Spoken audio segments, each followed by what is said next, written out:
that's changed per Vegas inside. It was Circa Sports opened them as a 13.5-point dog. It is, by all accounts, down to 12.5 at this point. Looking at several of them, MGM, FanDuel, DraftKings has it at 12.5. So it's dropped a point. But, does it? And last week they were about an 11.5-point dog, but at home. But does it change your perception? Does it make you? I will say this, and I'm not gonna, unless something drastic happens this weekend, and it's Tuesday. I'll be point blank now. I'm not going to pick them to beat Mississippi this weekend because of what Tyler just said. I don't think they can score enough, which is why I didn't pick Oklahoma to beat Mississippi. If they play better this weekend and it's close, I do give them a chance at Texas A&M if they play better. Maybe so. I don't think that A&M offense is quite at the same level. Marcel Reed is playing really, really well right now and coming to his own. Casey Concepcion, what they have at running back, they've got a lot of good things on offense. I think Ole Miss's offense is still better at the end of the day. Now, again, you're going up against a much better defense in Texas A&M compared to what you're going to have against Ole Miss that's let some points get scored so far this year. So both of them are uphill battles. Maybe and A&M is a tougher environment than what going to Ole Miss is, and you said that for yourself yesterday based on your personal experience there. So I don't think, as of last night, the game was not sold out in Oxford. I don't. Well, and Kiffin was in his presser yesterday was asking fans "Hey, come on, guys, let's sell this thing out. Come on." I don't know if they view that as we'll buy tickets to the Egg Bowl or something like that. That's a bigger game, and you just kind of overlook this one for Carolina. I don't know, but yeah, they haven't apparently sold the thing out just yet. Well, and I was talking to somebody yesterday. We're going to go down a path next with Brian Kelly and look around the country. But talking with somebody yesterday said it's not money. It's not what may cost Mississippi Lane Kiffin for an LSU or for a Florida or again whatever is fan engagement. Mm-hmm. And it's not going to be money. Kiffin is. Let's be honest. We know who his father was. Financially, Kiffin's fine. Money's not going to change things. His family is actually rooted in Oxford. Now he is very comfortable there, and by all accounts, we'll have Yancey Porter on tomorrow with us. A little bit of a homer, but he'll join us. And by all accounts, Kiffin is rooted in Oxford and wants to stay there. But he's got to, and again, it's not even. It doesn't. This was what was pointed out to me. It's kind of crazy. It has nothing to do with the fans not donating money, right? Because they've donated a lot financially. They've had some of the best portal classes the past couple of years. But it has to do with stuff like this, where he wants fans supporting. Stop staying in the Grove and tailgating, you bunch of rebels. But we'll see. Does it, if they play better? There's some reasons when we get to Texas A&M. Start of the game, the fact that it's such an early game. Texas A&M has a history of gagging in the month of November that I can't get over, that I kind of see coming. I feel like I see coming. We'll get to that too, but they got to get through Mississippi next. Coming up next, Brian Kelly was spotted yesterday in Baton Rouge, and he looks relaxed. This man is carefree right now with a lot of money. He had no problem paying his tab at one of the better establishments down there. He probably still skimped him on the tip. I doubt it. Just knowing Brian Kelly. Well, maybe so. But if so, I got a feeling they got him in the parking lot and let him have a few words. You're listening to Tyler Head, Captain Dave Adair, and Bill Gunner. It is the Halftime Show.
if you've listened for the better part of 9 years, you know that by hobby, I am a weather nerd.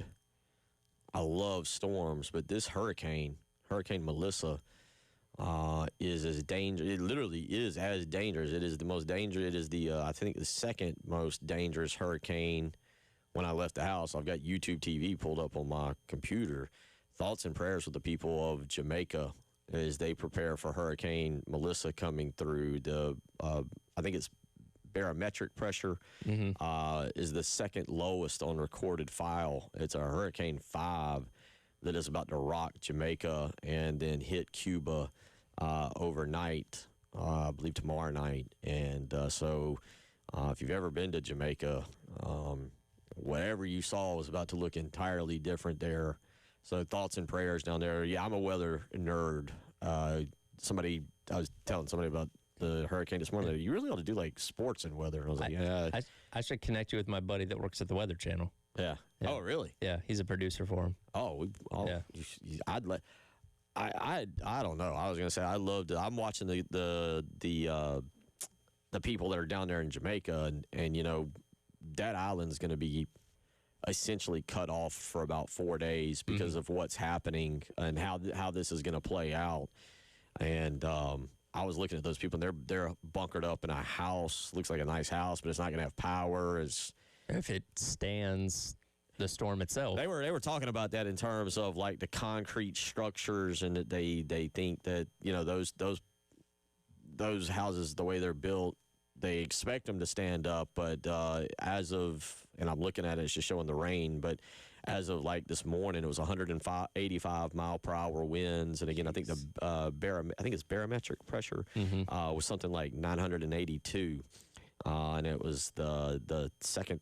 It was like the second or third lowest on file. Maybe that was going to hit Jamaica, but anyway, thoughts and prayers with the people in Jamaica. If you know anybody down there, maybe try to reach out here in the next few hours, because it should be making landfall about within the hour here. 803-404-6100. $167 million, Tyler Head. Excuse me, I'm sorry. I'm a million off. $168 million is owed right now to fired FBS head football coaches, and Brian Kelly is going to get 54. Well, I'm hearing different numbers. I don't know what you're hearing. I don't know what you read. Different numbers in a negotiation, but is going to get a large chunk of money to please stop coaching at Louisiana State University. Yeah, that all transpired pretty quickly on Saturday. That like, looking back now on watching that game on Saturday night was very surreal, right? Because I think we all kind of knew that he was going to be done, but seeing him just like quite literally crash out on the sidelines as that game was unfolding, especially in the second half where A&M just took a hammer to him. Yeah. Well, they're up 18-14. They were, yeah. They had a blocked punt that ended up in a safety, and they had a lead right there at halftime. Like, things were going pretty good, and then A&M just opened it up on them in the second half. And every time they showed Brian Kelly on the sidelines, he's screaming at an assistant, he's screaming at a play. Like, he's just losing his mind, where it's like, okay, I think he knew this was his last game, and he was going out swinging and putting blame on anybody else that he could, and up to the point on Sunday where he was trying to fire a bunch of other people, and they're like, no, it's you we want gone. And they did want him to fire Joe Sloan, which he didn't want to do, and Joe Sloan still lost his job anyway. But it's like, no, bud, you're the problem, not the other guys. Like, we want you gone. We'll take care of everything else after that. I watched, we got home, Austin and I got home, my son and I got home from the Carolina game, and as I just said, it was one of those things that I got in, got the TV cut on. I think LSU had just scored, or something happened. They had gone up 18-14. I was like, oh, good.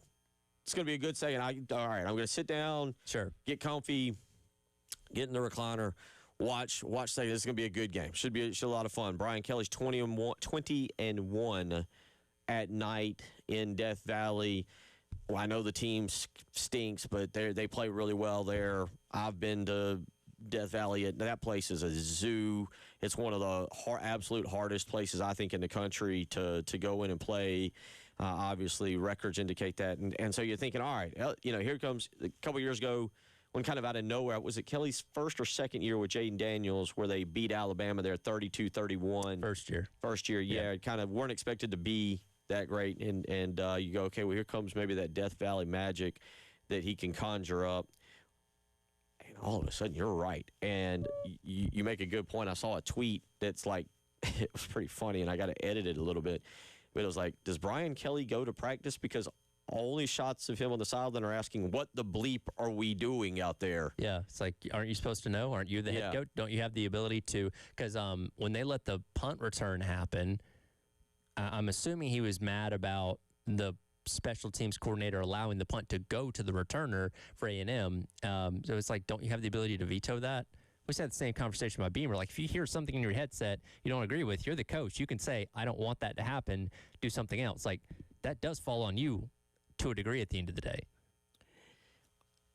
You know, the bottom line here, and this is interesting, and to me, it was a bad fit from the get-go. Yeah. Like, and what I should say is, initially it sounded great. Brian Kelly, I thought, at Notre Dame was one of the best coaches in the country. And when LSU hires him, I'm like, wow, now you're going to give him SEC talent, SEC, et cetera. You know, not that LSU necessarily has more resources than Notre Dame, but you get the point. You got everything SEC related. This is going to be a match made in heaven. Well, what? 2 weeks later? What, 3 weeks later? I don't know. It wasn't a month.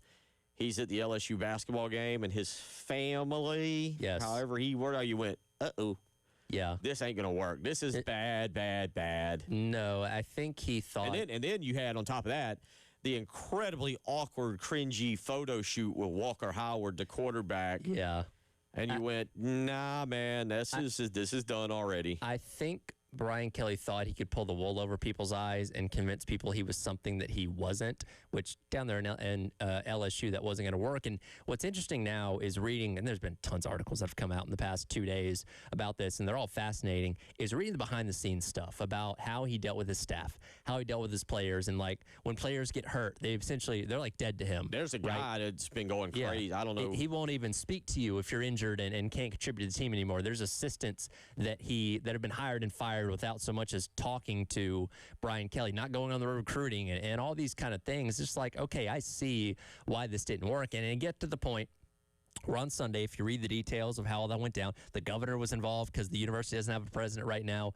Crazy stuff, but there was nobody that came to bat for Brian Kelly. Brian Kelly had made zero friends in his time in Baton Rouge, to where when things got bad, there wasn't a single person that said, hey, I think we should keep this going. He's a good coach. Let's keep, no, everybody was like, yeah, get him out of here.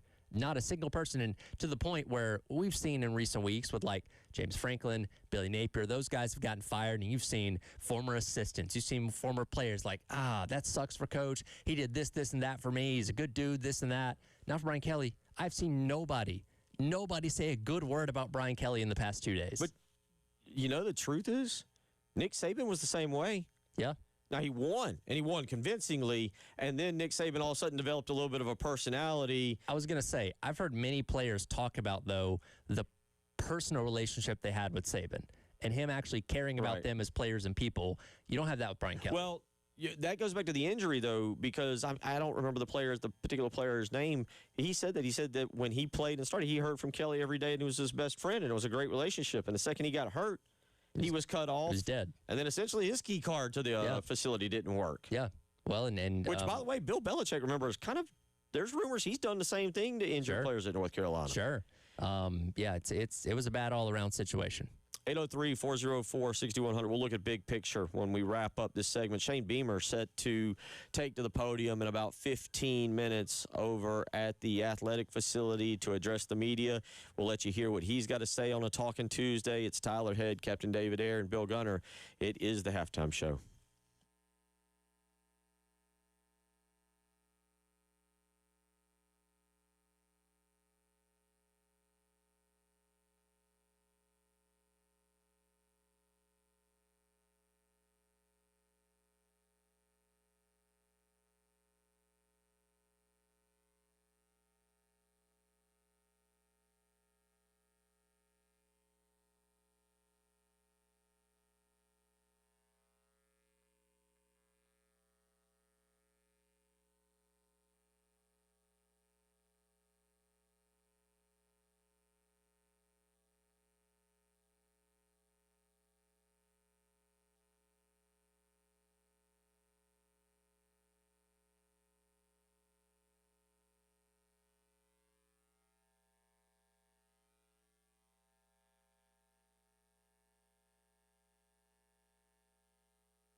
It is 12:49 on a Tuesday. Shane Beamer set to join, not to join us, but you can hear him right here on our airwaves coming up in roughly about 11 minutes. And I will say it'll be interesting to hear him address what he thinks was successful from the weekend. Now that look, let's be honest, and you even saw Steve Spurrier not handle it well. We've seen coaches, Mike Gundy, God, name. Every coach has had and not that Shane Beamer had a bad press conference moment on Saturday. It's emotional, right? Especially when you lose a game like that. But now that he's had time for the emotions to wear off, watch the game film, go through a practice or two, kind of address, everything and settle down. How does he go back and review Saturday? Obviously, he's going to be ultra positive. That's who Shane Beamer is. But what do we kind of get out of that? And then do we get any kind of slight injury update on anybody? It seemed like South Carolina came out of that game, what I would say is in fairly decent health. I don't remember anybody going down of significance and anything after the game that would have stood out. Fakari Swain's got a broken finger, but I think that's like 2 weeks old. I don't recall anybody going down during the game for Carolina, if I'm thinking correctly. And Swain, which, again, when you look at how impressive he played on Saturday, makes it even more impressive. He was very good. Wildly underrated was the defensive back play. And no offense, but Miles Norwood. Well, he got burned on that, opening drive, second drive for Alabama, and they quickly kind of got him out of there. He missed a tackle. It was, 3rd and 20 or 3rd and 17, and he's in a one-on-one position. And then you're right, he got beat deep down the field, and they got lucky. Ty Simpson overthrew the ball later on. But we'll hear from Shane coming up here in a few minutes. So Lane Kiffin is going to be the guy, right? Yeah, apparently he's going to coach 5 different schools next year. It's going to be impressive what he's going to do. It's going to be phenomenal. Who's the second guy? That's a great question. Who's everybody's bridesmaid right now? Because, and I got a name, but you got to pluck him away. Anybody can be had, right? Anybody can be had. Money talks. I mean, I know there's a couple coaches. Sure. I think Lane is the universal number 1 pick for everybody. I don't think everybody agrees on number 2, because I think you look at a place like Florida that's like, okay, well, Eli Drinkwitz is maybe your number 2 option there. That should be number 1 at Florida. Which you can make a debate there. That could be number 1 at Florida. Again, I think Penn State seems to really like Matt Rule. Would they go after Kiffin? Absolutely. But Matt Rule's kind of maybe their number 2 option there. Again, the LSU thing's so new. Marcus Freeman's name's getting brought up a lot, though I think there's no chance he leaves Notre Dame. I think that's too good of a gig for him. NFL, it would be. Yeah, unless he goes to the NFL. I don't think he's leaving for Tomlin route. Yeah, I don't think he's leaving for another college job. But yeah, I don't think there's a universal number 2 for everybody. Well, then, give me your handful of names, or 2 or 3 names. Okay. We just mentioned Drinkowitz. Yeah, in terms of guys that I realistically think would go take jobs, because I don't think Kiffin's leaving Ole Miss. Right. I'll give you another one. Is Steve Sarkisian. Now, there is some discussion that maybe the NFL, he might have a calling to the NFL. Yeah, I don't think Sark would leave Texas for a college LSU job, or something. Right. It's kind of a lateral move. I think Kiffin, Drinkwitz, Dillingham, I think they're all staying. Brent Key as well. I think they're all staying at their respective schools. Well, let me go ahead. What are you going to say? Go ahead. I could see Matt Rule going to Penn State. I don't think that's a better move, but I could see it happening. There's a name that you haven't mentioned that kind of I haven't seen his name pop up anywhere. Maybe I've missed it. Dean Clark Lee. That would be the name. Yeah, which again, he's at his. It's Vanderbilt. Can you turn down? But let's be honest.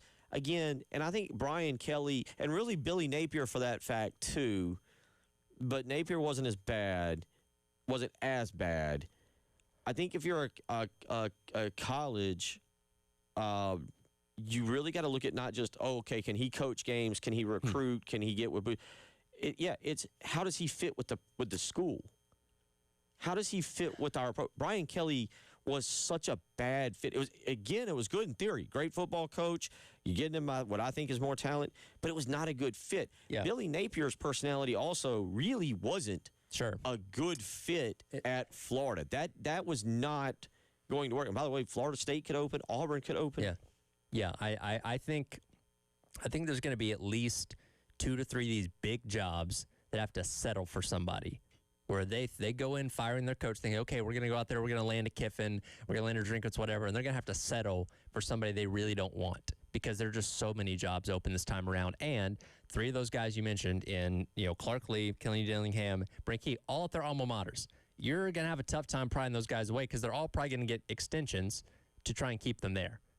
And I don't know if you can pry them away from those jobs. Maybe because he's bald and the previous guy was bald. I feel like Clark Lee fits at Penn State. Just from and he would take the same route of going from Vanderbilt to Penn State like James Franklin. I don't know why. Don't ask why. I feel like that fits. It's going to be interesting to see because you're right. No offense, we don't know if you've paid attention. It feels like Colorado may also open because of Deion's health. There's just health issues. We talk about things going sideways for Brian Kelly and LSU in the second half. They went real sideways in the first half for Colorado against Utah, and I don't know. Deion may need to focus on his health. Yeah, I could see it. There's going to be another few schools that open up. We'll come back. Shane Beamer is about to take to the podium over the athletic facility. We'll hear what he's got to say, and then we'll address it in a little while. It's the halftime show.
All right, welcome back in. Hour number 2. It is the halftime show. We are waiting for Coach Beamer to take to the podium over at the football facility as he'll give his usual Tuesday press conference, giving his final thoughts on Alabama and also looking ahead to Ole Miss this upcoming weekend. Any injury updates or anything like that, we'll also find out about too coming up here in a couple minutes, and we'll see what kind of mood he's in after, again, a gut-wrenching loss to Alabama on Saturday and a game that Carolina, once again, so close in, but just came up short as believe, Dave, we're ready to rock. Here we go. Shane Beamer.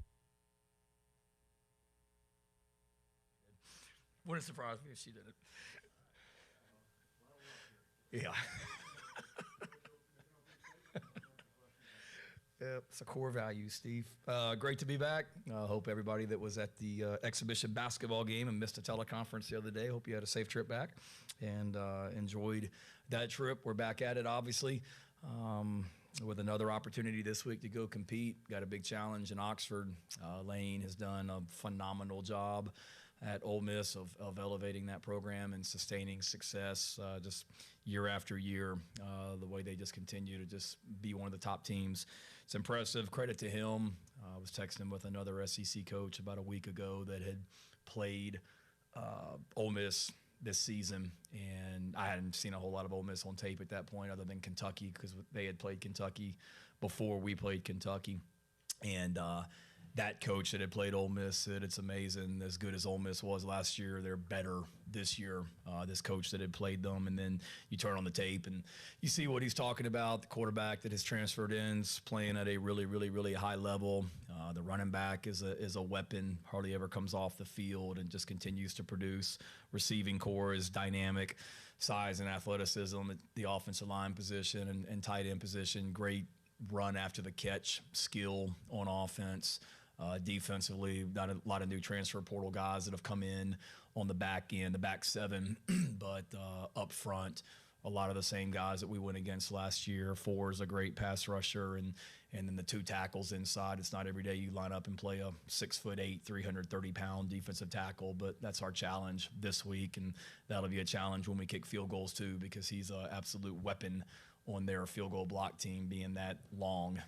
So really impressive offensively, defensively, special teams wise, coaching, everything that they're doing, coming off a huge win in Norman, because we know what that Oklahoma team is about. And then we're going into another hostile environment on the road on a Saturday night in the SEC. But awesome opportunity for our guys to go compete, and looking forward to the challenge. So know y'all got questions, fire away.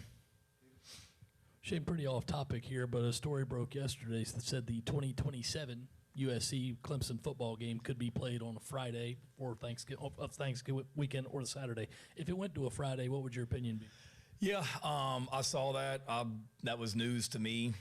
Those are questions. I got more important matters to worry about right now, not when we're playing Clemson in 2027. Those are conversations, David, that Coach Tanner and I had, 2 years ago, before the 23 season? 23 season. There was talk about us potentially doing that. There was talk about the possibility of that happening last year. So I know it's been something that has been talked about at different times. I know Dabo has talked about it, his feelings, my feelings. You know, I always want to do what's best for the fans. I think it's great from an exposure standpoint because it would be the only game on. Everybody in the country was watching that Georgia Tech game last year that was on Friday night, including me, who stayed up way too late watching that game before a 12 noon kickoff at Clemson the next day. And I'm assuming our players were all up late, but you have the eyes of the country Friday night prime time. So there's a lot of positives from that standpoint. Certainly, you know, we're respectful of the high school programs that are playing playoff games on that weekend, potentially, or most likely, not just in South Carolina, but around. So I think there's a lot of different dynamics, but ultimately you want to do what's best for your team. You also want to do what's best for your fan base. And I think there's a lot of, you know, positives in it, and there's some drawbacks in it as well. But that's something that, you know, Jeremiah and I haven't even discussed, and that's down the road. So I don't think I really gave you an answer. I'm kind of indifferent towards it, and I see the positives on both ends of it. Hey, Shane, you mentioned on Saturday that you guys with the offense really tried to simplify things to where you're calling the 10 best plays, you're getting the ball to the best players. I'm curious, how does that process work during the week, and how much, like, I know everyone probably has input on it, but like, how does that dynamic work of getting the players' opinions on it, and as well as Mike and you and everyone in the offensive staff? Yeah, there's a lot to it. I think that for one, it's the volume that you take into a game plan with. So let's say that, I don't know what NFL teams have. I think most NFL teams on their call sheet probably have 100+ plays available to call on a game. I'd say most colleges, when I was at, Oklahoma with Lincoln Riley, we usually, that little, sheet of paper that you see him on the sidelines with, that thing usually has about 65 or 70 plays. And I'd say that's what most colleges are from a play call standpoint. We're no different. We did last week we talked about just, shrinking that number a little bit. It wasn't drastic. It wasn't like we went from 90 plays to all of a sudden you got 40 to choose from. I mean, I think it was maybe 10 less than what we had, 15 less than what we had against Oklahoma. When you do that, you're able to, practice it versus more looks in practice and things like that. Defenses, the schemes you may get. It's certainly Lenoris every week, not just last week, Jack, but every week Lenoris has great ideas. Luke has great ideas. I mean, those guys are up here all the time watching tape at night on their own and coming up with ideas that they bring to Shula or they talk to me about. And so that's always part of the process. So it's simplifying the number a little bit. It's getting input from players like we always do, the offensive staff together. And then when I talked about the 10 best plays, I was really referring to, we have openers. I think Mike talked about it last week. It's not necessarily 1, 2, 3, 4, 5, 6, 7, 8, 9, 10. Here's the 10 plays we're going to call to start the game in a row. But here's the openers. We know what the first play is going to be, and then how we kind of roll after that. And my statement to the offensive staff last Saturday morning in our staff meeting was, and I'm looking at these openers of our top 10 to 20 plays, there's some really good stuff in here because of what we're doing schematically that we want to do. We want to spread them out a little bit. We want to throw the ball down the field. We want to move the pocket. And I said something along the lines of, we got 20 plays here. To me, we could just keep calling these same 20 over and over again because this is really our best stuff. And so that's what I was referring to on that one. Thought they did a good job of mixing it up, but that's what that process is. Volume early in the week, here's our set number. And then the big part of that too is being able to, so today, for example, we did first and second downs. And then once I leave here with you guys, I'll go in there with the offensive staff at 1:30 and we'll watch the practice tape until whatever time, 3:30, and then we meet as a staff at 4 o'clock. And then from 4 o'clock until we go home at night, after the staff meeting, they'll be working on third down. And then we'll do the same thing tomorrow, and they'll be working on red zone.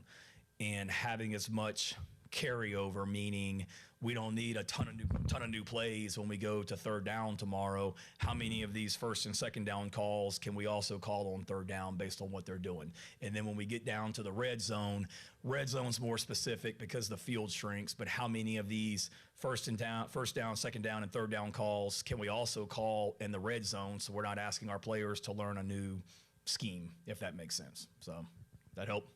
Okay. You got it. Kind of building on that with the offense, Sewell and Jayton were in here earlier, and they were talking about being more up-tempo, and I kind of asked them, about the pros and cons of doing that. But for you, what are kind of the pros and cons of going up-tempo, and how do you think that's something that might help this specific group of players? Yeah, I think anytime you can mix up tempos, like the teams that they go fast all the time, that's great, but you at least know they're going fast all the time. The teams that mix up tempo where it's not always fast, but they may hit a big play or they may hit a first down and then they go fast, but you're kind of off balance. Those are the ones that present challenges, and Ole Miss is doing a great job of that. If you guys watch the TV copy, or if you watched their game last week against Oklahoma, they did that some. Where they slowed it down at times, and then they were in the huddle for different reasons, but then they broke the huddle and then they went and played. Being able to mix up tempos, I think, is good, and it's good for us from an offensive standpoint. And we always have. We've mixed up tempo and gone fast at times, but I think sometimes it's a good way to kickstart something if you're a little bit sluggish and being able to just get on the ball and go. There's pluses to it. The tempo, you force things on defense. There's minuses to it. You're not able to make a whole lot of calls at the line of scrimmage. So if teams are bringing a lot of pressures and different looks, you're kind of rolling the dice a little bit because You're not able to communicate as thoroughly maybe as you would if you were slowing it down. Not to mention, it's great to be able to say, okay, we're going to go fast, but then you go fast and you go 3 and out, then your defense is getting back on the field fast as well, which you don't want to do. So we there's different aspects up to it. We wanted to mix it in there last week, and that's something that's always been of a part of our offense that we'll continue to utilize if it's the right plan of attack each week. Shane, going back to the topic of changing things to simplifying the offense as you head into November, where you've had a lot of success. Looking back on the previous years, are there changes or a couple of changes you made over the years that help you in that success? I think for us, Rick, it's just continuing to get better throughout the season.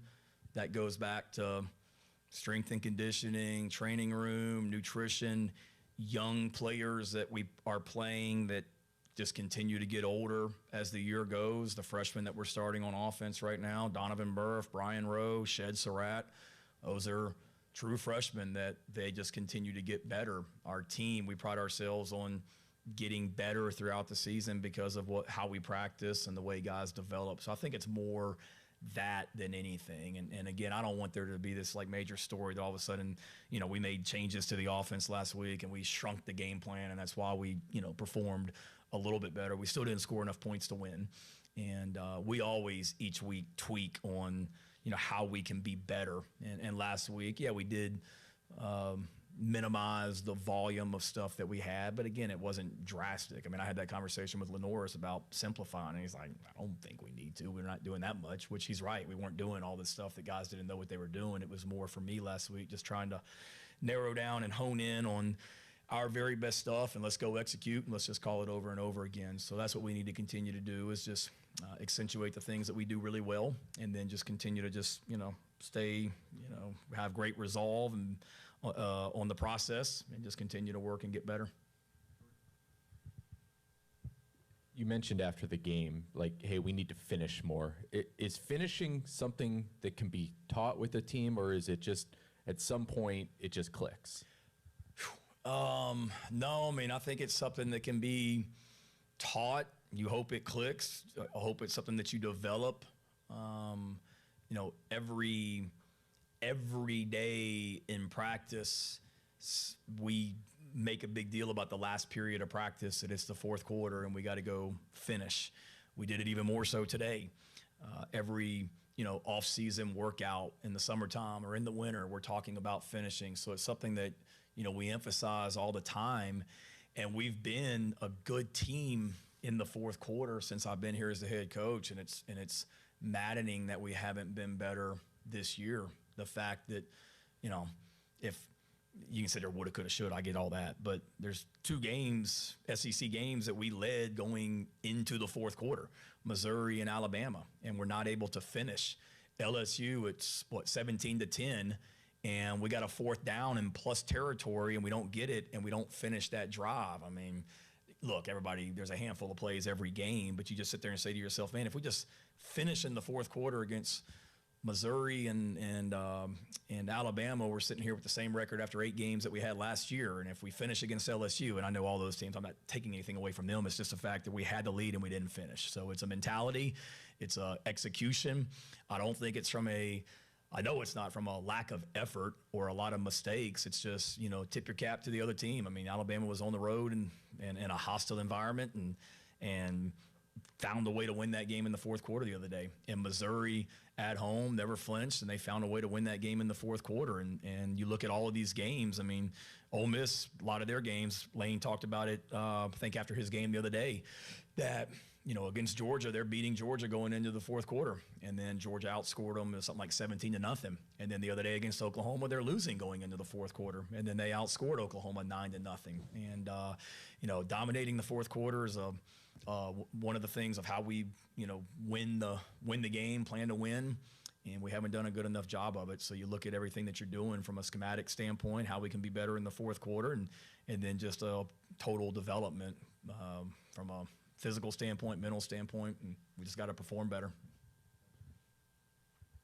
Shane, what have you or the offensive staff seen from Jaden Sellers in practice the last few weeks that led to him getting more snaps in recent games? He's just a football player, and you guys have heard me say that before. He's just when the moment's never too big for him. He just loves competing and having fun, and when the ball's in his hands, just good things happen. It's just it's very natural for him.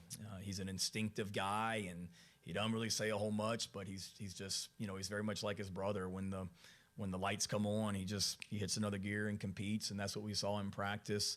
Whether it be from a return standpoint, sometimes in practice we have him back there as a returner, and he had a long return the other day in practice, or a couple weeks ago in practice against our starting kickoff team, and it's like, dang, maybe we need to think about him as a returner back there, or the receiver position when he's out there. He just has a knack for making plays. Going off of that, also asking about Jaden, I feel like the answer is probably no, but have you seen him bring out a different side in Lenoris at all, and kind of what is it like coaching their dynamic, seeing their dynamic? I know it's not the only, brothers on the team, but just that environment. No, I think I don't want to speak for them, but I feel like there's a excitement, proudness from Lenoris when he sees Jaden doing things. I mean, there was we were kidding, I think it was last week in practice, that there was a play that we call all the time that Jaden basically plays like the slot in our offense, that we feel like he did, but sometimes you felt like Lenoris never threw that ball to the slot on that particular play. And then all of a sudden last week, Jaden's in there and it's going to that guy every time, and we're like, hold up now. So I think there's a little bit of that, but I think it's just more just an excitement and a happiness from Lenoris towards his brother to see him out there making plays, but then also knowing that his brother is a good player that can make plays for sure. But, they got a good connection, and that was a heck of a play on the fourth down that we went for the other day. I mean, they both did a great job on that one because, we went for it. And we tried to get them to jump all sides. They didn't jump. We changed the call based on what we thought they were getting ready to do. And then all of a sudden, as we're changing the call, they jumped into a max blitz pressure, which most of the time you see teams defense get out of a pressure to get into coverage when the team checks. They checked from coverage into a blitz and heated us up and brought everybody. And then Lenoris did a great job in our offensive line of hanging in there because they were bringing the house, and then just very much like brother to brother having that connection where Lenoris drifted out of the pocket and Jaden kind of adjusted his route and found a way to get open and hit him for a big play on that 4th and long, which was, pretty cool to see, and credit to both those guys for being on the same page and two brothers making that connection in a critical moment.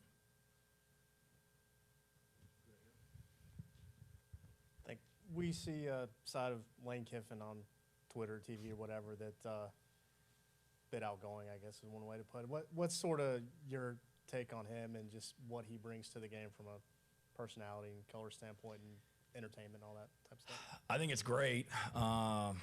Certainly, I think everybody's been on the other side of barbs, whatever. He is who he is, which I appreciate.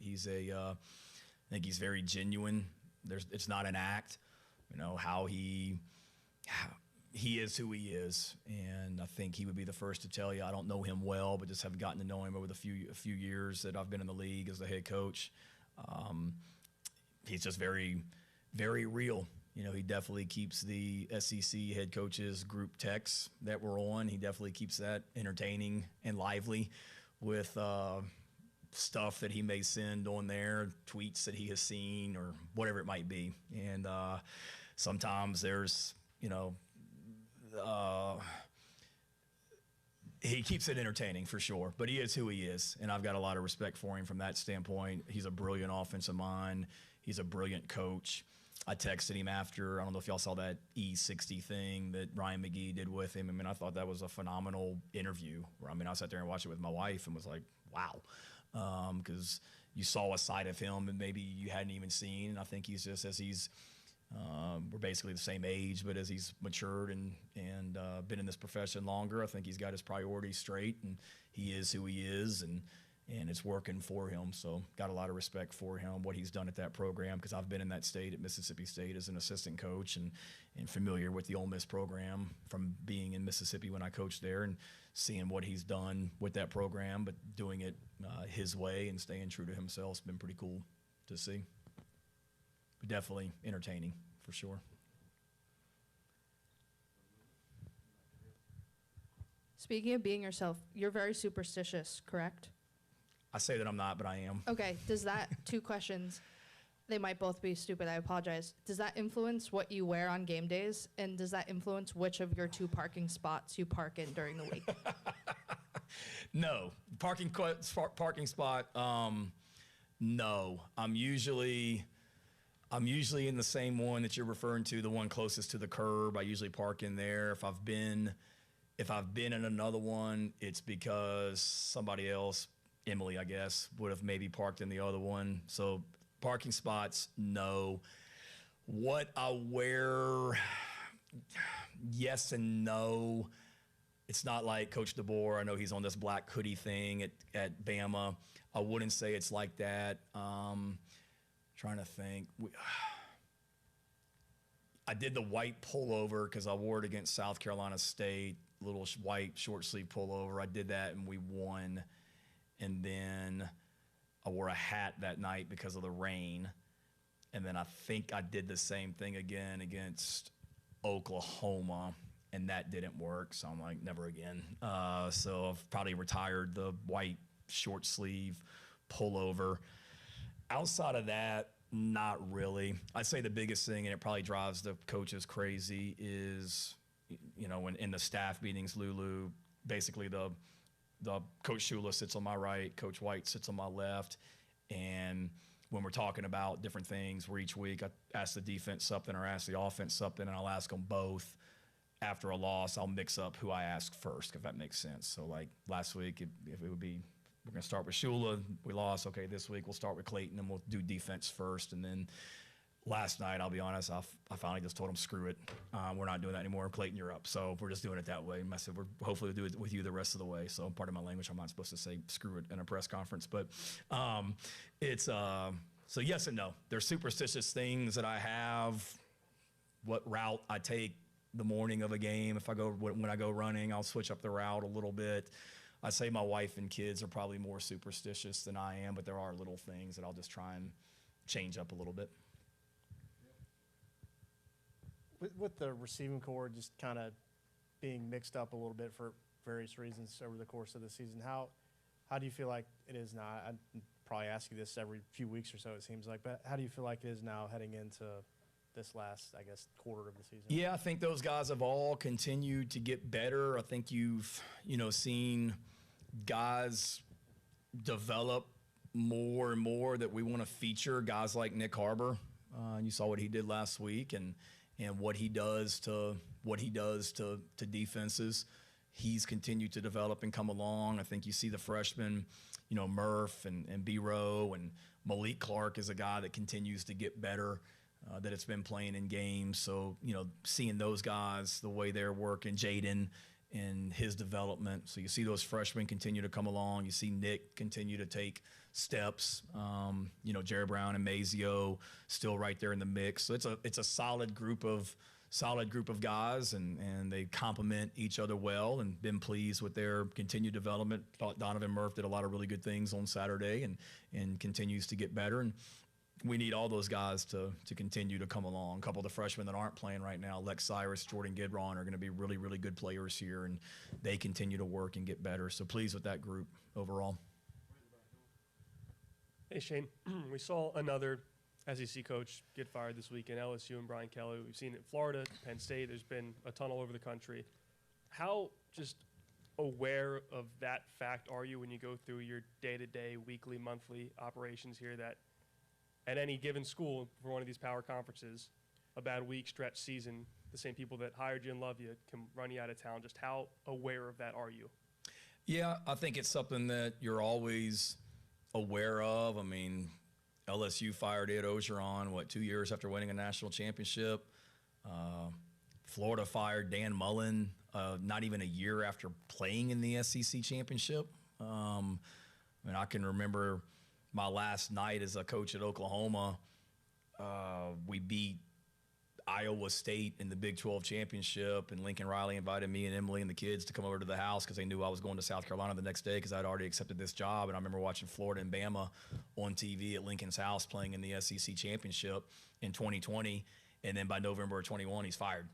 And I think that was back-to-back SEC championship games for Florida, if I'm not mistaken. So, you know, even before this year, you realize that, and it stinks. You hate that part of the job. Those are good people and good men, and hate it for them. But you understand what you're signing up for. You understand you understand the expectations at these jobs. It's to win football games, and you understand the urgency to get it done week in, week out. So it doesn't change how I do my job. It's I do the same job I've always tried to do, and that's having urgency each and every day and thinking, you know, short term, what's best for the team right now, but also, you know, long term, what's best for the program, and you're weighing all those things without a doubt. But yeah, it's definitely, you know, eye opening to be, you know, sit there and see Brian. I mean, I was with him, you know, 7 games ago, they beat Clemson at Clemson, and they're the toast of college football or talk of college football and then that. But, you know, it's unfortunate, but I don't know enough about all those situations to comment on, and I just try and do the best job I can here and keep working hard and know all the people that are relying on me and counting on me to win football games here. Hey, Coach Beamer. Just wanted to say on the superstition thing, it's much easier to find you without the hat. So if that influences you at all, just wanted to put that out to there. Find me without it? Yes. Is that because of a lack of hair on the top of my head that you're, or what? I mean, it's just easier. All right, got it. There's a lot of people wearing hats on the sideline. That's true. That's true.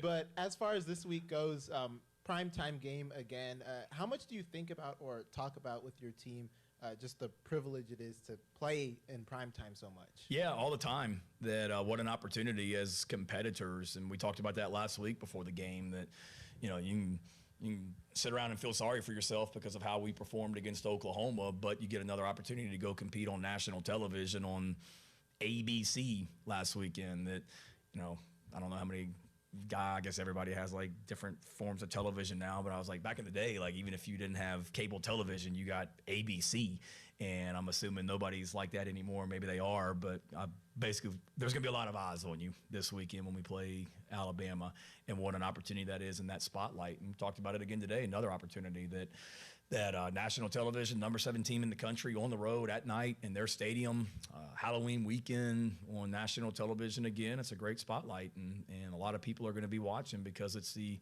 SEC. I know you guys have all seen it just in regards to TV ratings with the SEC compared to other conferences. Like, it's not even a comparison right now, the SEC TV ratings compared to other leagues. So, you know, eyes are going to be on you, and what an opportunity to put, you know, our team on display, our culture on display, you guys as individuals on display, and we embrace that, and it's an awesome opportunity. It sure beats, you know, not being on national television and playing a team that you know, there's not going to be a lot of eyeballs on. We just talked about, you know, Jaden Sellers and coming in right away as a freshman and making an impact, but what are the conversations with you as a coaching staff for the freshmen or the newcomers who don't see the field or haven't seen the field about your guys' plan for them long term and what it will take for them to get on the field, whether it's this year or in the future? Yeah, we try and over communicate with those guys where they are and constantly be in communication with them. I mean, they're getting coached throughout the day. We do a lot of good on good work in practice. We do a lot of scout team work that those guys are on, but we try and recognize those guys as much as we can. We continue to coach them, even if they're not playing a lot. And then, you know, I tell the assistant coaches all the time, make sure that, you know, every player in your room understands what their role is right now and why. And if they're not playing, they understand why not. And if they are, they understand why they are. And really, I would just say just over communicating that where there's no surprises, and then just continuing to coach them throughout the year and seeing all those guys get better. I mean, there's guys that me and Joe D were talking about it yesterday. There's guys that that haven't played in a game yet, but we're basically at this point where you could play in 4 games, that have really improved this season from an offense, defense, and special teams standpoint, that they show up. And guys that were playing a little bit less earlier in the year whose role continues to increase. Kendall Daniels, I mean, he's really doing some good things for us on special teams right now. And when you're doing that, that potentially opens up more opportunities for you on defense, where he's going to be a really good player. So I think it's just, we don't say all of a sudden we're going to start working with these guys because they're playing on Saturdays and then we'll get back to y'all in January. We're coaching everybody and communicating with everybody on how to be better throughout the season. Yes, ma'am. There you go. Hi, Coach. Hi. I was just wondering, going off of the conversations with the freshmen, what's kind of your conversation with Sellers right now, just in general, and also going into this game with Ole Miss? With Lenoris? Yeah, with Sellers? Lenoris. Same as always, just checking on him, you know, how you doing? When we practiced on Sunday night, those were the conversations from a physical standpoint. As a quarterback, you take a pounding running and throwing, so checking on him from a physical standpoint and just, you know, being present. I don't have to have a ton of meetings with him throughout the week. I sit in pretty much every quarterback meeting each day where I'm in there with him, and you know, he sits in the front row at team meetings, so I see him and I'm able to communicate with him. And I'd say my conversations with him have been consistent, and just like they are with all the players, just communicating how can I help you guys be even better this week? How can I help you, Lenoris, be even better this week than you were last week? And those are conversations that we have pretty regularly. Got one in the back, man. One more. We got all kinds of one of them coming in here at the last second. Hey, obviously as the head coach, you're not going to meet with him, Lenoris, the most. But who is? I mean, who meets with Lenoris during the week? Who meets with him on the most? You work for Sports Talk Media Network. Did Phil tell you that you had to sit in the back row, like right there, or you don't? Okay, gotcha. I didn't know why he went back there. Is that why he always goes back there? Okay, well, you're allowed to come down front. So if Phil says you have to sit in the back, you can come down in the front. No, great question. I'd say primarily it's Mike Shula, the offensive coordinator and quarterbacks coach. He's the one that's meeting with him. Davis Cutter, who's been a fantastic addition to our staff. Davis worked at Texas the last couple seasons and is, you know, works with our quarterbacks also. So Davis and Coach Shula are the ones in those quarterback meetings. I think Luke Doty talks to him a lot because, you know, they play the same position, and Luke's been an awesome resource for Lenoris in so many ways on and off the field. But that would be the main coaches that are talking to him, are those guys. But Lenoris has got a great relationship with everybody in our program, but that he talks to everybody and everybody enjoys being around him, whether it be Luke Day in the weight room, to Derek Moore in character development, the Clayton White on defense. But as far as the most talking each and every day, it's Coach Shula, because he's the quarterback's coach. All right. Thank you, guys. See y'all. Thank y'all. Wait. As Coach Beamer will come back and recap what he had to say as the halftime show rolls along. It's Howard Bill Gunner on your Tuesday on the Game.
All right.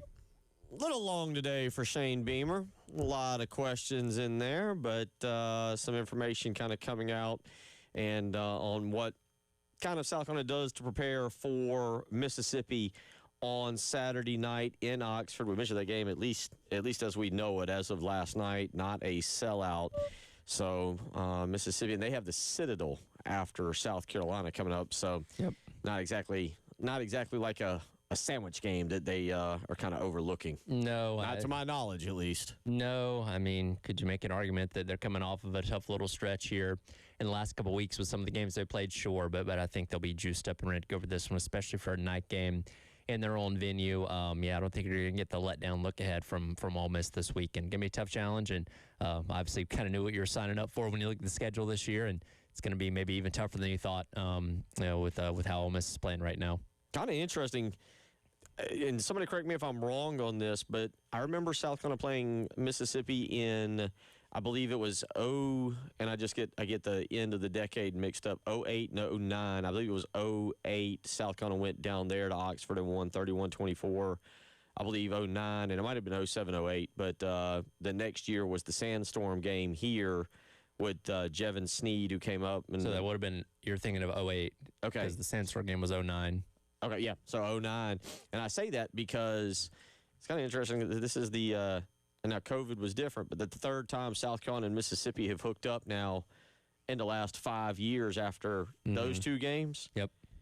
To my knowledge, not facing each other for almost a decade. Yeah. Plus, I think Will Muschamp took South Carolina down there to Oxford in 16, and Jake Bentley and Brian Edwards had a monster game.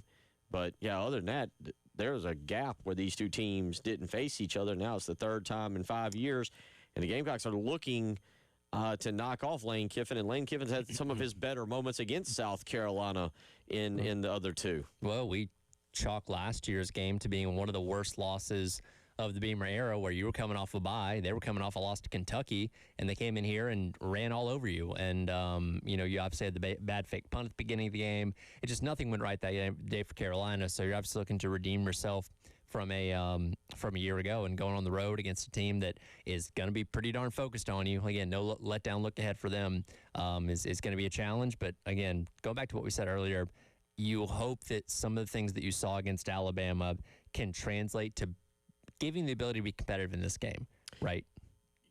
Hanging in. My question will be,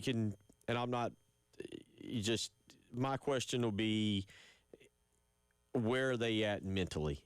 Where are they at? That is such a hard thing to do. You had such a investment, I think, into Saturday's game. You heard Shane Beamer also saying, and there's a couple things that we need to get into a little bit. One, talking about simplifying the offense. But I think we mentioned it yesterday, not finishing games. And it is really easy to point out and say, well, this team's awful, they're garbage, they can't do that, they can't. He is right. They've been there. Mm-hmm. You're up by 2 on Missouri. You have every opportunity to win that, to go finish the game and win. And South Carolina's done that in the past. That is one thing under Shane Beamer. I'll give him credit. They typically have done that. You had the opportunity against Missouri. You're up 2. You don't get the job done. He is right. They're down 7 at LSU. They're in the game, all right? Now, in that one, they're not winning, but they're in the game, a chance to go and tie and kind of turn the tables. Saturday, you're winning. I think Oklahoma, they were down 10. I can't quite remember when Oklahoma kicked the field goal, I want to say it was midway through the third quarter. Yeah, it was about halfway through. Made it a 10-point game. Yeah, and the 10-point game, it felt like it was like a. And that's when people started to leave because they're like, well, we don't have an offense that can overcome that. But you still were in it. And I say all that because aside from the Vanderbilt game, you've had your opportunities, and just quite simply, you've blown them. Yep. And for lack of a better word, you've choked them away. You have to figure out what consistently goes wrong in the fourth quarter of these games and why you can't figure it out. Again, when you look at the Missouri game, the LSU game, your offense was just not firing the way that it needed to. Defense had troubles against Missouri. So one side of the ball was struggling more than the other, and at least in both those games. Where Saturday, you didn't really have that. You had both sides of the ball playing well. It's just right there at the very end when you had the control, you had the ball in your hands to go down there and score, it fell apart. You fumbled, and obviously we know what happened after that. So it's figuring out where things consistently go wrong in those last couple of minutes of the game that you got to figure out. Because, again, good teams figure out ways to win in the fourth quarter. Bad teams figure out how to lose. And unfortunately, you're losing games in the fourth quarter more than you're winning them. Well, and then, again, to the point, last year, South Carolina wins, and what was it, the final? I mean, the final. When did they score? I forget when they scored against Clemson. I don't think there was still I think there was over a minute left. But kind of like winning the fourth quarter. You score against Clemson and you win the game. You score against Missouri with 15 seconds left. You win the game.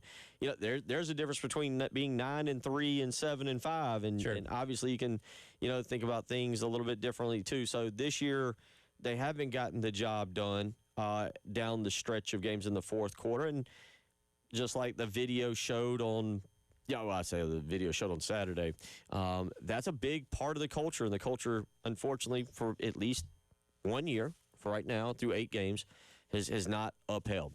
We'll wrap up the hour. You're listening to the Halftime Show.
Wrapping up hour number 2 here. Kind of recounting what Shane Beamer had to say at his press conference. Nothing overly newsy. These press conferences really don't get newsy anymore. Not really. I'm trying to think of the last bit. Well, last week we learned Casey Henry was going to likely be out for the year. So there's that. But typically, no. Yeah. Yeah. No, it's. But we did learn about some of his superstitions. Yeah. There was, I guess, the serious stuff. Slimming down the offense a little bit. Didn't get an answer, which he doesn't need to provide, and quite frankly, I don't want him to provide. But to the number of play, it is funny that in here he mentioned Lincoln Riley in Oklahoma, and because you see these numbers come out, right? Like everybody knows, everybody's an insider all of a sudden. Everybody knows somebody who's related to the staff or their sister's dating somebody who's on the, whatever it is. And so everybody's saying, they ran 10 plays. They only had 10 this week. They just narrowed it down. And I think, according to Shane, if you do the math on it, he said Oklahoma. If you do the math, he said Oklahoma bad. Lincoln Riley typically had 65 to 70 plays. He said they maybe had 10 to 15 less. So, all right, 50 to 55 plays. Mm-hmm. I don't know in college what's an acceptable number for players to feel comfortable executing, and what's a comfortable number for a coach to constantly. I mean, the only way I can relate to this, and I assume you the same way, is through EA Sports College Football. And if one play worked, I ran it until you stopped it. Realistically, because you have your little thing on your playbook with favorited plays. Right. How many different plays do you think you run in a game? Like, you've played a full game of. You talking about EA? Yeah, VA. How many different plays do you think you run? I truthfully have not. Even this year with Alston and having a lot more free time, I have not played video games like that. But I would say when I was in college or something, I had about 7 plays. Yeah, I'm probably 6 to 7 plays. Yeah, I'm probably around.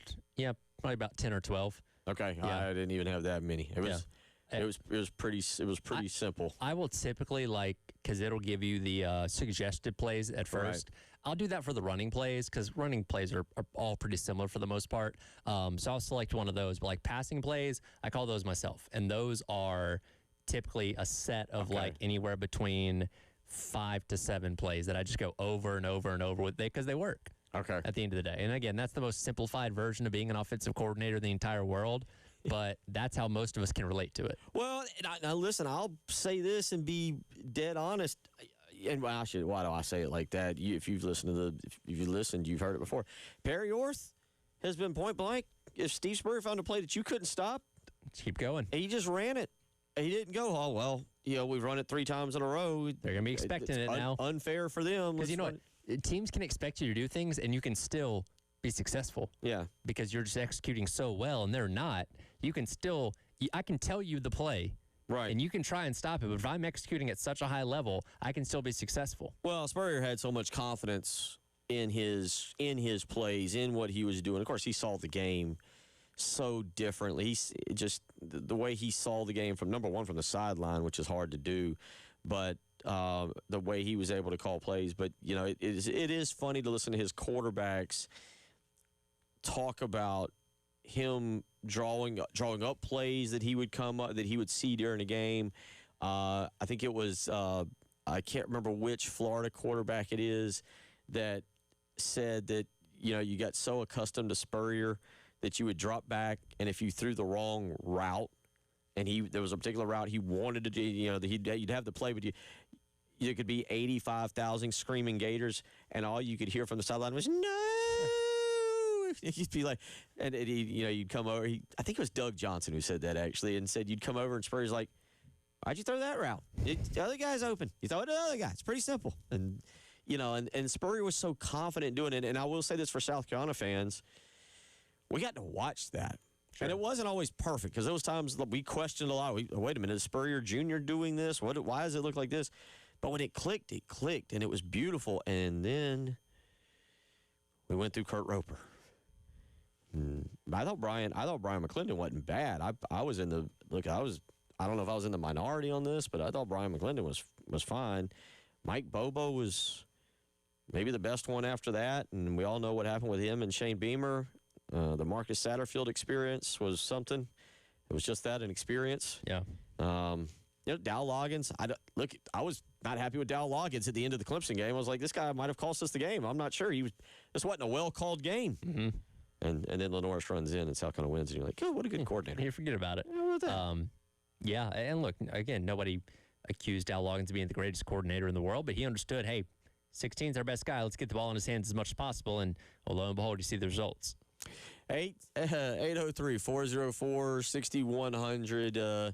Yeah, those Spurrier, you talk about getting the ball in the hands of your winner. I'd never forget being up at Vanderbilt and Spurrier just holding up the number 4, pointing over. Sidney Rice, number 4, just throw him the ball. Okay, and it was a touchdown.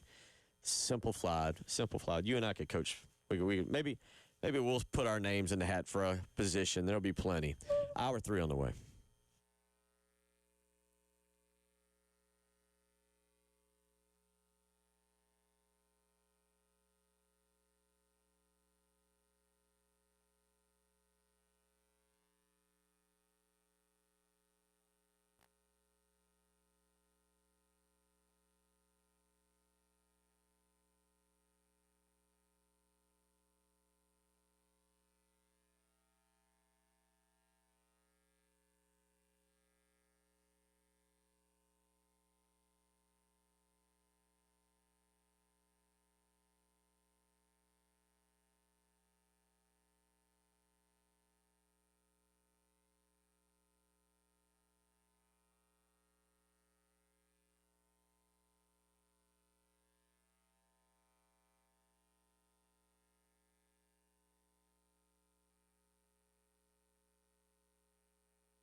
right, hour number 3, also known as the 2 o'clock hour. If you want to weigh in, 803-404-6100. Again, thoughts and prayers with the folks of Jamaica as Hurricane Melissa roars ashore. There, I've been watching it on the computer on YouTube TV.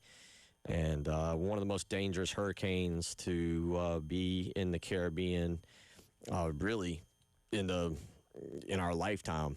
And it is now, the eye of the storm is now just into Montego Bay. So hopefully everybody down there, and if you know anybody down there in Jamaica, thoughts and prayers with them this afternoon as they go through this incredible storm that is taking place. Last night, baseball, incredible game. Really, this morning, more than anything else. 3 a.m. Is it a badge of honor or complete stupidity? It's one of the two. Like, do you walk around, do you go to your office this morning, you're like, yeah, I stayed up. I've been up till 3. I stayed up and watched that baseball game. And especially when you have, keyword, no financial investment. Look, I get it if you stayed up watching for a financial investment, or if you have an emotional investment. I know our good friend Kevin McCreary is a Dodgers fan. K-Mac is, and so I can imagine he was up till 3 a.m. and then probably up a whole another 2 hours after that celebrating. If you are a fan of one of those teams, if you're a Dodgers fan or a Jays fan, is it acceptable to go to bed at any point before the game is over? Because, again, we're just watching it as casual, observers because we're just fans of the sport and we just want to see who ends up being champion and we're getting treated to a good game. But if you're a diehard Dodger or Blue Jays fan, is it acceptable for you to go to bed at any point before the game is over? It is not. No, not at all. It is not. You turn in half of your fan card right then and just say you couldn't do it. Look, World Series championship on the line.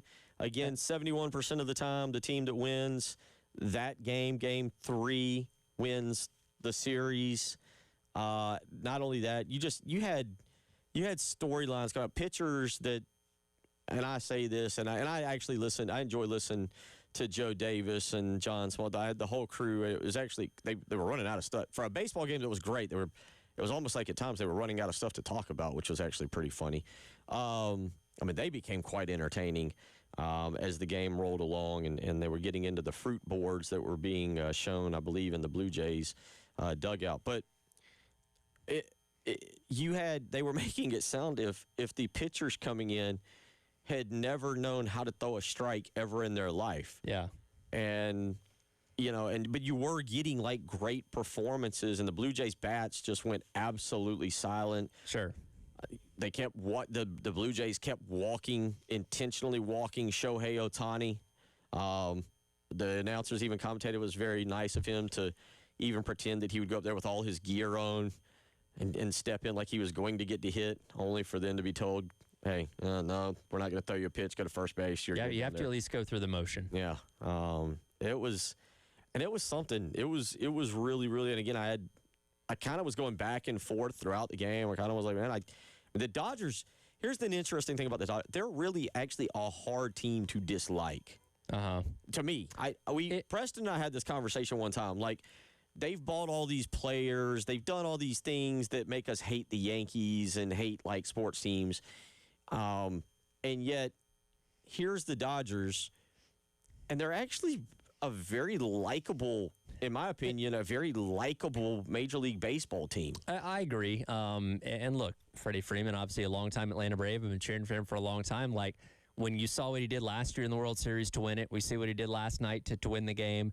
Like, I feel happy for him, right? Like, Freddie seems like a really good dude. Obviously did a lot for the city of Atlanta, helped them win a World Series a couple years ago. Like, I like seeing him be successful no matter what team he's on. And, yeah, when you look at it, I think we look at the brand of the Dodgers and be like, especially if you're an old school Braves fan back when they were playing in the West Division together, which that still is an insane thing to think about with how things are structured back in the day. But like outside of that, again, like the dudes, him, Mookie Betts, Shohei Ohtani, they all seem like a likable group of guys that if they were in your team, like, I love these guys. They're great. Like it is kind of that interesting dynamic of like, yeah, the brand itself is maybe easy to hate, but the players on the team maybe aren't.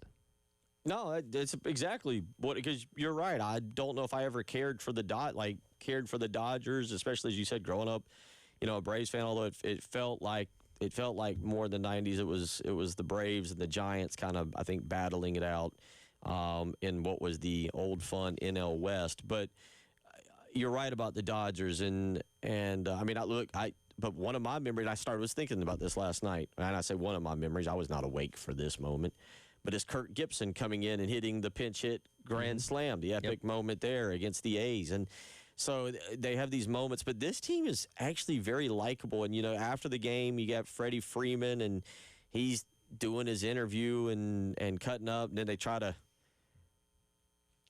it did kind of throw like a wet blanket on the whole moment when you have to then go and you try and interview Shohei, and you got to go through the interpreter. Yeah, it's a little different. That's a little bit of a wet blanket moment there, trying to get a good quote out of him. You don't get the raw emotion from the interpreter as it's being relayed back to you.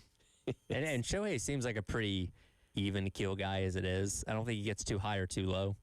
He seems like, I'll even say the New Balance commercial, like, again, I don't know. What do we really know? We know, aside from the fact that Shohei Ohtani may have used his other interpreter to cover up for massive gamblings.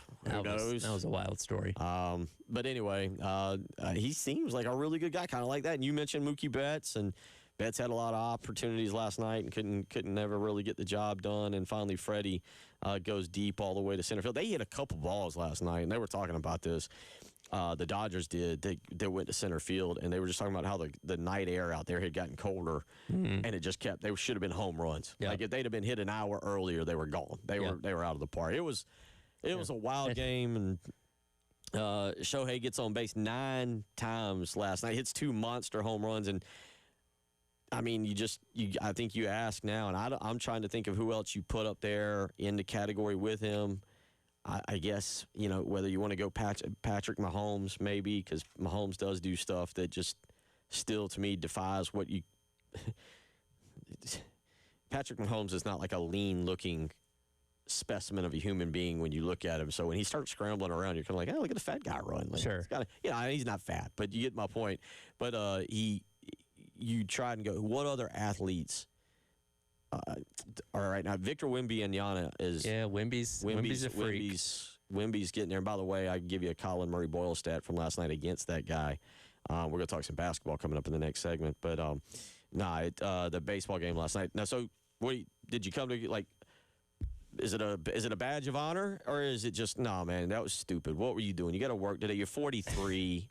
At least my job allows me to, I could have slept longer. As long as you can still functionally do what you need to do the next day, I'll consider it a badge of honor. Yeah, you might need some more coffee or some other source of caffeine, but as long as it does not prevent you from doing your responsibilities the following day, then that's fine. Okay. All right. Yep. 803-404-6100. So that was that. We have played Shane Beamer, or we've listened to Shane Beamer earlier today, and we have closed the book on Alabama.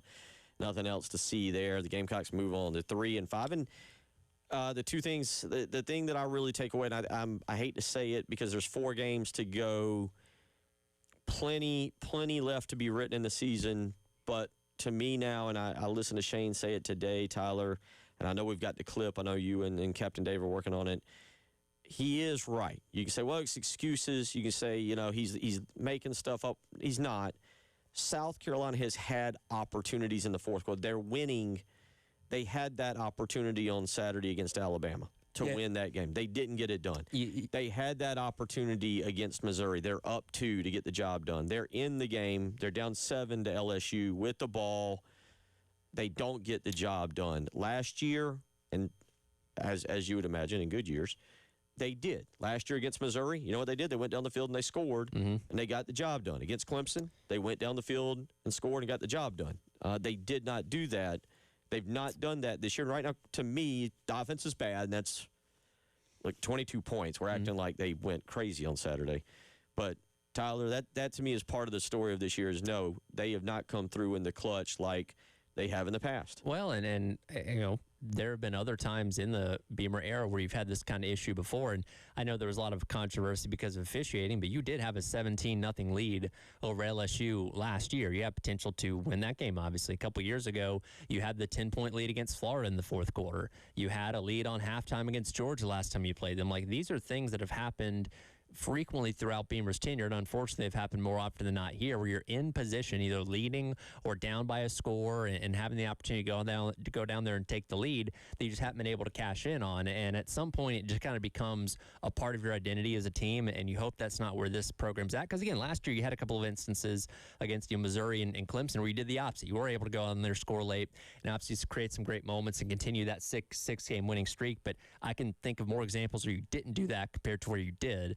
So, again, you have to kind of examine fundamentally, structurally, what you're doing wrong at the end of these games and try and figure it out. And it's probably a lost cause for this year because you only got 4 more games to go. But that's something going into next year, whatever that solution is, you got to figure out. Well, we asked yesterday, part of the conversation yesterday centered around, like, what is the rest of this season about? Going to a bowl, there is relevance in going to bowl. And we talked about it in terms of being able to play your younger players. If Lenora Sellers is going to go pro, going to a bowl is actually, like, to me, extremely important from the standpoint of playing Cutter Woods or Aaron Nolan and getting somebody. Again, I don't care what happens in the bowl. The win or the loss will be irrelevant this year, unless I guess you're 6-7 and you're desperately trying to, not have a losing record. But there is relevance and there is importance in going to a bowl game because of that. There's not going to be, from the standpoint of bowl games now are irrelevant from the fact that there's a playoff that we only care about. It's a jump on your next season. You get 15 extra practices. You get to go play an extra game and all that kind of stuff. And let's think about 2 years ago.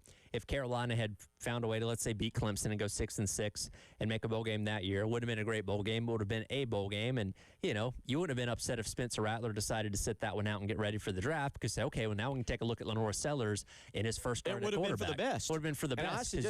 People got like mad at me because I was like, if South Carolina had beaten Clemson, I was like, you take Spencer's key card, you treat him like Brian Kelly, and you say, do not come back. Yeah. Go to the NFL. We're going to, no offense to you, thank you for what you've done. Does it benefit your program more to give the start to Lenora Sellers in that instance, get a jump on the next year? And again, if you could somehow figure out how to make a bowl game, again, we think Sellers is probably going to go to the NFL anyway. So it's like, hey, you can come on the trip and hang out, eat the food, enjoy the gifts, whatever. Get the swag. Yeah, we're gonna start Cutter. We're gonna start Aaron Nolan. We're gonna start thinking about next year because that's what those games are. But that's if he's going to go. That's if he's going to. And go. I don't. Yeah.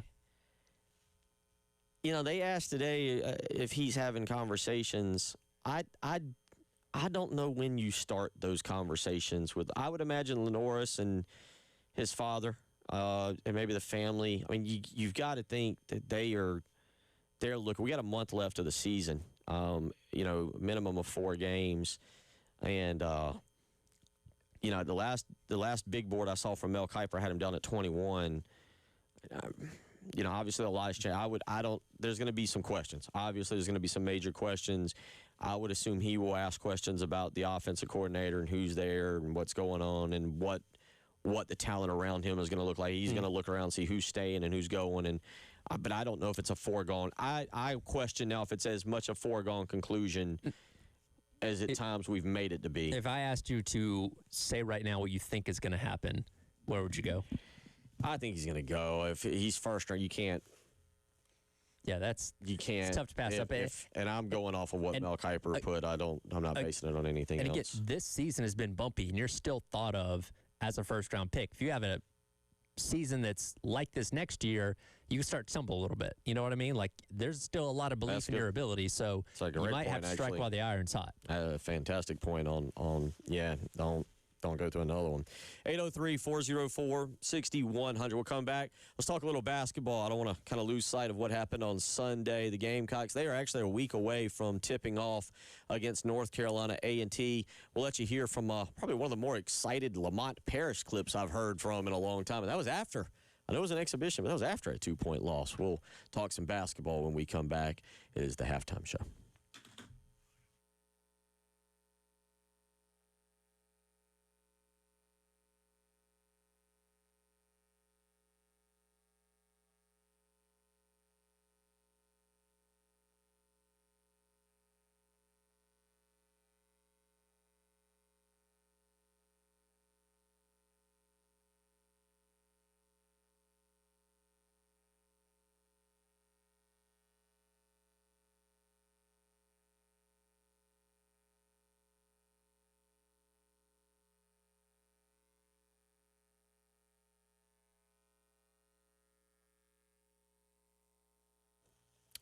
Bill Gunner for the mortgage guru, Jacob Crowder. Now, you've heard that name. You've heard that name for over 18 years. That's right. Jacob Crowder has been a constant for 18 years, helping folks like me and you. He helped me 5 years ago find great deals on their mortgage plans. That's right. You need to give him a phone call today, 803-719-1005, and see how he can help you. I know we're wrapping up 2025, but maybe you're thinking ahead to 2026. Maybe you're thinking about doing something like refinancing your home, building a new home. Maybe you've got something else like renovating. Well, guess what? Jacob Crowder can help you with all that. He is the guru in today's real estate market and ready to help you. Give him a phone call, 803-719-1005. Tell him Bill Gunner sent you.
You just heard from Shane Beamer a little while ago, and you can hear from him again coming up 7 o'clock on Thursday night. Carolina Calls with Shane Beamer and Todd Ellis over at Backstreet's Bar and Grill. You'll hear it right here on 107.5 The Game, so you can tune in then and get the final word from Coach as they gear up for Mississippi on Saturday night, 7 o'clock. And we'll have coverage for you as well. What's our coverage for the weekend? It's not on my sheet. Do you know? Any clue? I do. 7 o'clock kicks, a pregame at 2 o'clock. Myself and Elijah Campbell, Gamecocks game day at O'Hara's. I believe we are doing another watch-along Saturday night on the YouTube channel. Oh. I'm awaiting details on the O'Hara's watch party, so stay tuned for that. Okay. But, yeah, kick off at 7, so we'll get things rolling Saturday afternoon at 2. There you go. All right. Good for you.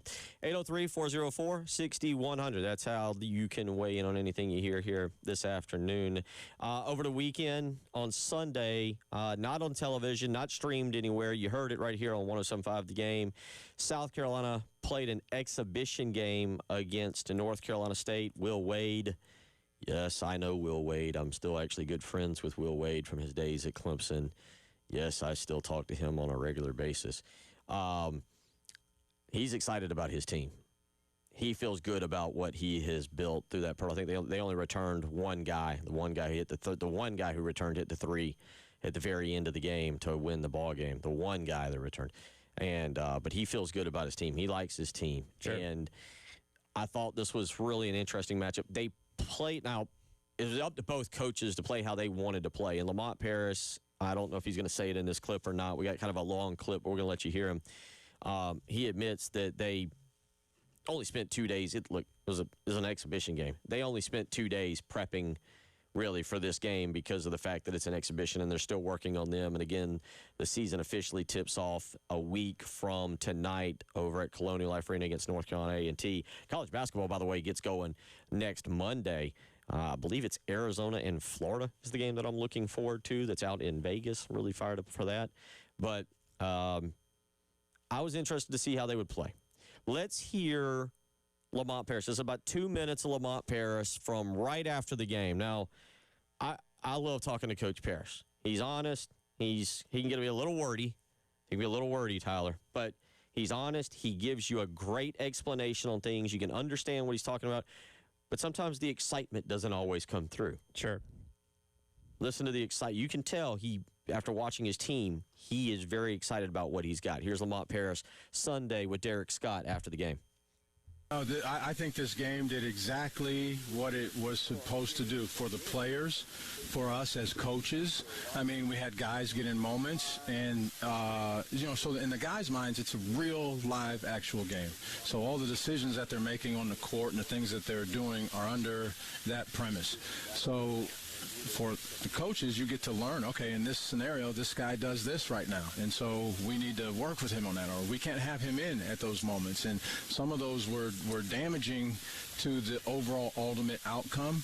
But we really learned from those things. Then what happened was we did those things. We got down 4. We went bang, bang, couple stops and buckets and one. Schwaba.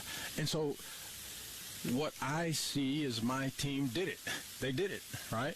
They came down there. They switched everything. They did everything that they were supposed to do defensively on a possession that they needed to have, and a guy made a big-time play.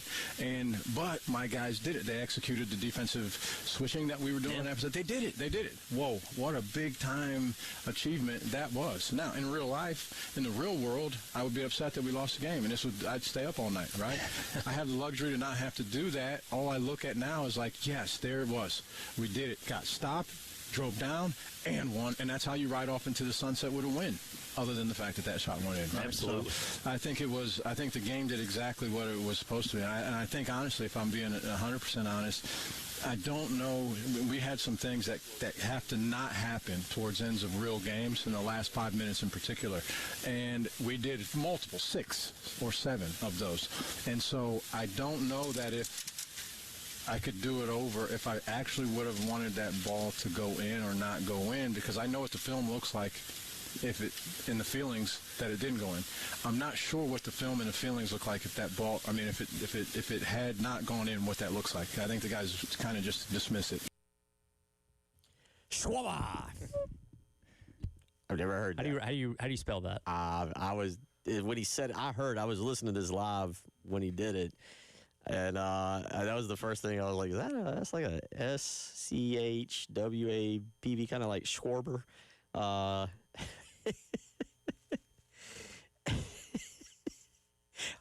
I enjoy, we've said it for a few years. I enjoy listening to Lamont. I enjoy listening to him break down games. and get analytical and get all nerdy basketball about it. And but Tyler, the part here, the serious part to take away is you do hear the excitement of what he sees as growth from his team. And look, I'll be honest, they have a non-conference schedule set up that's going to be boring. I'm going to be dead honest. Which he told us was by design when we had him on a month or so ago, whenever that was, to help put them in the best position to learn about themselves before conference play gets here at the beginning of the year. Yeah, look, there is, you got Butler and Northwestern and Virginia Tech and Clemson.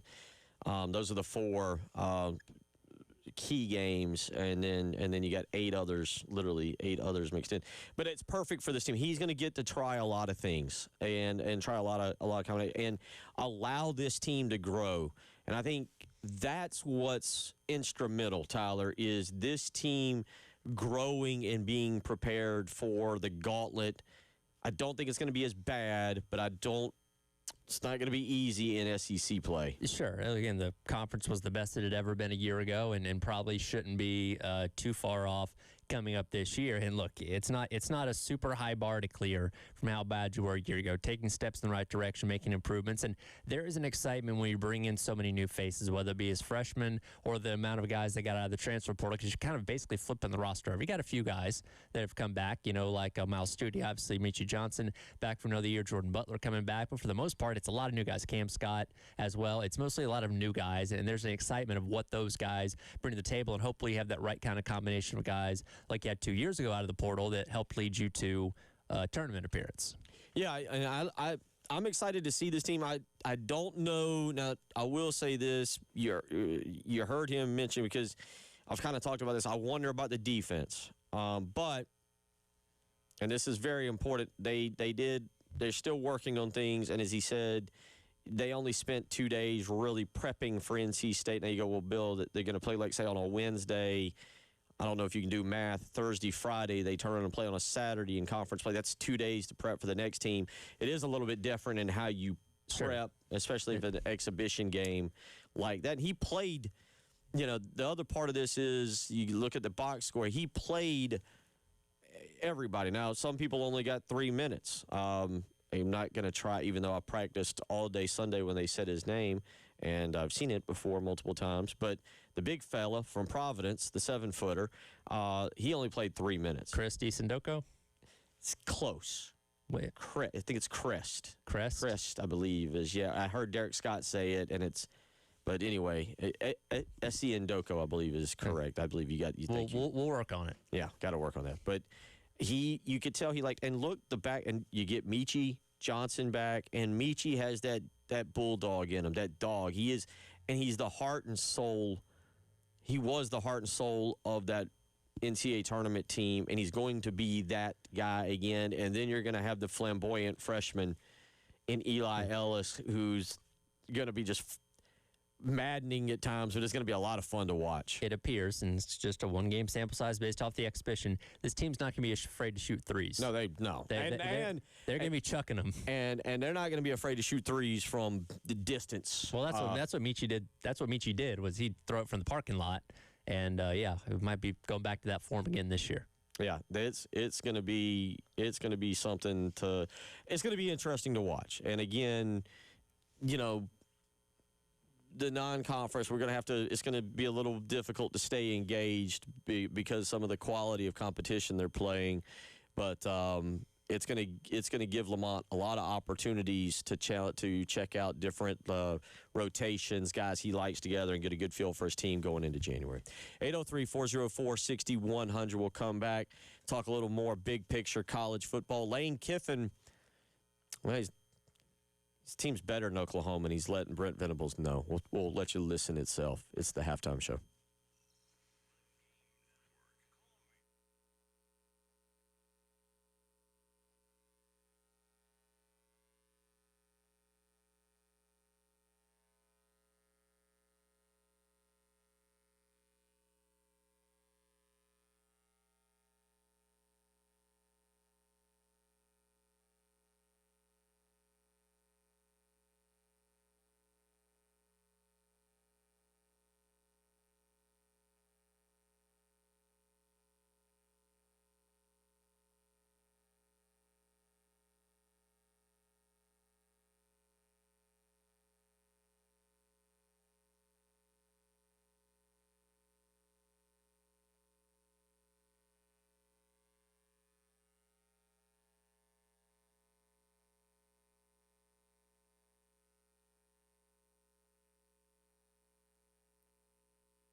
2:35 as we wrap things up and get ready for a Wednesday. I believe the rain's still supposed to be here for a little bit longer tomorrow. And then we turn to very nice days for Thursday, for Friday, for Halloween. Hope you've got your Halloween costume nice and ready. And then a weekend of college football and who knows what else taking place as we head to the month of November, Turkey Month. You ready? Yeah. Oh yeah, I love Thanksgiving, man. Now I told you, you're October. You're Mr. October when it comes to best sports month. I'm November because you get college basketball, and a week from yesterday, last night, we get college basketball tipping off, and then the Gamecocks, as I was mentioning, and that was some interesting stuff there from Lamont Paris, as I was mentioning, Gamecocks next week opening up with North Carolina A&T. On Tuesday night, 7 o'clock over at Colonial Life Arena. We'll have more coverage for you on that. By the way, I mentioned this, Tyler, last night, Colin Murray-Boyles against Wemby for the Spurs, fantastic. Mm-hmm. But there's a particular stat that stood out last night. But Colin Murray-Boyles last night, 19 points. I did just have 3 rebounds. Probably could have grabbed a few more of those. But all the discussion about three-point shooting. Do you want to take a guess how he was from three-point range last night? I did hear. Wasn't he 3 of 5? 3 of 5. Yeah. Very solid night for CMB last night as he came off the bench for the Raptors in that game. Played 24 minutes, was 7 of 13 from the field. But again, 3 of 5 from three-point range. Quick hands. Murray-Boyles also had 3 steals and a block. To give you the full stat line, 2 turnovers, 2 fouls. He was negative 17 in the point differential counter as well. But 19 total points for him. They lost 121, 103. Wemby last night went for 24. If you get a chance, just watch Wemby and Yama. We talk about Shohei Ohtani. Wemby's the dude I would put behind him. Like, that guy's an absolute non-human being freak. He's going to be setting records for a long time to come. He set in their season opener last week, he set some kind of record. I forget what it was. 40, 15, and something. He just was. He puts up ridiculous stat lines because he can do a little bit of everything, and that build is so crazy that he has. And he's going to be around for a long time. Yeah, watch. I know a lot of you are like, NBA? No, sir. Well, I'm going to tell you, if you happen to see that the Spurs are on, trust me, it's worth 10 minutes of your time to see this human freak that plays basketball and does it at most importantly, a coordinated level. Yes. A coordinated level. 803-404-6100. So South Carolina goes to Mississippi. Yesterday, Lane Kiffin met with the media, and I didn't catch the comment. Now, we are familiar, Tyler, we around here are familiar with, in about 2011, Bo Pelini with Nebraska lost pretty convincingly to us in the Capital One Bowl. Yep. All right, we went down there, and they kicked out not our best player, but one of our best players, Alshon Jeffrey, at halftime after he got in a little scuffle. His last play, if we forget, his last play as a Gamecock was a touchdown pass on a Hail Mary from Connor Shaw. They kicked him out. We still blew the doors off Nebraska, to which after the game, Bo Pelini said, well, I had the better team. Okay. We were the better team. And I think we all went, Bo Pelini's been eating the cat mix, the meow meow mix. Well, Brent Venables with Oklahoma took the same path. They lost to Mississippi. And apparently after the game on Saturday, he said he had the better team. Brent Venables had the better team. Lane Kiffin responded yesterday. Here is old Lane, and he does it in only the way that Lane Kiffin can do it. Interesting take. That's a hot take. You have a better team. I wouldn't have thought that people watching would say that. I felt that we won at their place in weather that as a defensive head coach you would normally wish for, and won by 8 points. And I think we left a lot out there. I think we should have won by a couple scores. So I don't know how he evaluated that game, that they were the better team. I mean, we had way more yards, 21 first downs to 14, and we played, 87 plays of offense, and they had 1 sack and didn't force any turnovers. That's a interesting take, but whatever he needs to say. And also following up to road trips Maybe to Georgia. maybe they had the better team last year too when we beat them. Sorry. Yes, sir. Following up on the road against Georgia. Maybe we had the better team in Oklahoma when we beat them 55-19 in the national championship. Maybe. Maybe we had the better team at Clemson when we beat them 45-40 in the national championship at Alabama. That's what makes him great. I mean, that, and you don't, you honestly don't get that from Lane as much as I think we we should get. It's not at as high of a volume as we all think. Sometimes it's every couple weeks. Maybe sometimes it's once a week. But he's not to the level of like Leach when it came to every word out of his mouth was just a gold mine. No, he's boring at SEC Media Day. Lane I'll be Kiffin, honest, he's all... and in fact, the majority of his press conferences are pretty boring. I've listened to quite a few of them, and most of the stuff he says is pretty dull, pretty coach speak, but every now and then you get that little nugget, maybe something like that gets under his skin, and that's where he starts to go. And like, okay, that's a good Lane answer. That was a. I mean, he's going back to 03, Oklahoma, Southern Cal, and the Orange Bowl. And I'll give him this. Let's see, 03. That was 22 years ago. So you were what, like 7? Yes. In that ballpark. Yes. I'll never forget that game. I was like really fired up. That was supposed to be Jason. No, it was. I think it was. I can't remember if it was Sam Bradford or Jason White was the quarterback. I think it was Jason. No, Jason White. Campbell. Jason White. Bradford was later in the 2000s. Okay. And, you had Oklahoma, and their offense was supposed to be incredible, and you had Lionheart and Bush and everybody for Southern Cal, and they're meeting down and for the national championship, and it was like, at that time, a true 1 versus 2. I honestly, will never forget ordering from a pizza place in Lexington and having, mozzarella sticks and all this food, and you're like, man, this is going to be, this is the game. This is what we want to wrap up the regular season with. It was a blowout. I mean, and it was quick, too.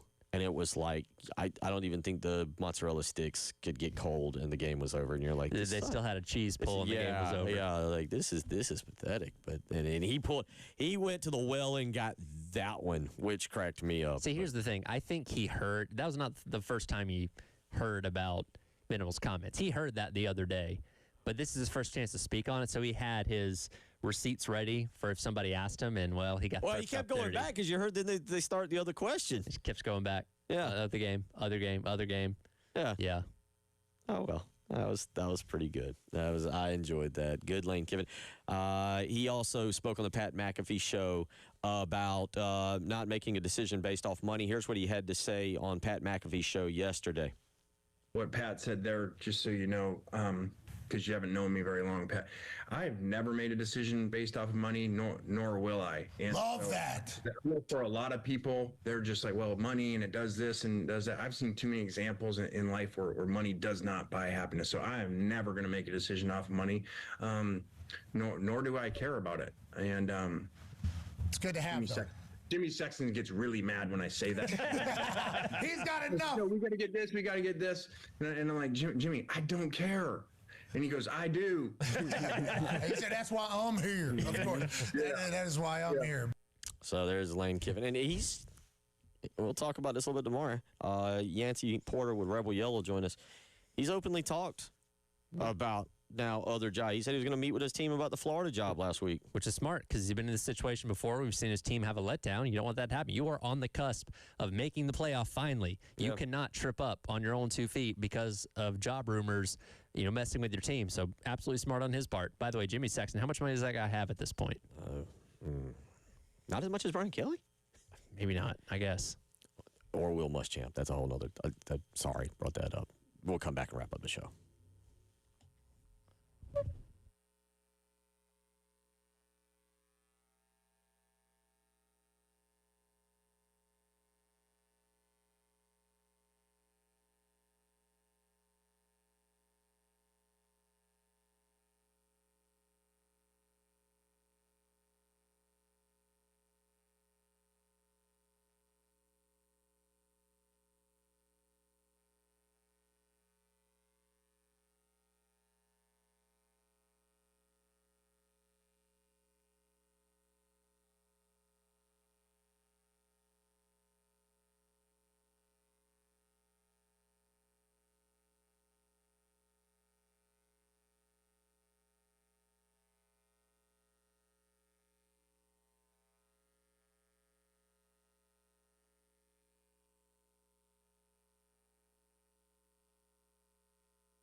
Bill Gunner for Mid-State Roofing, where they've been the leader for 30 years.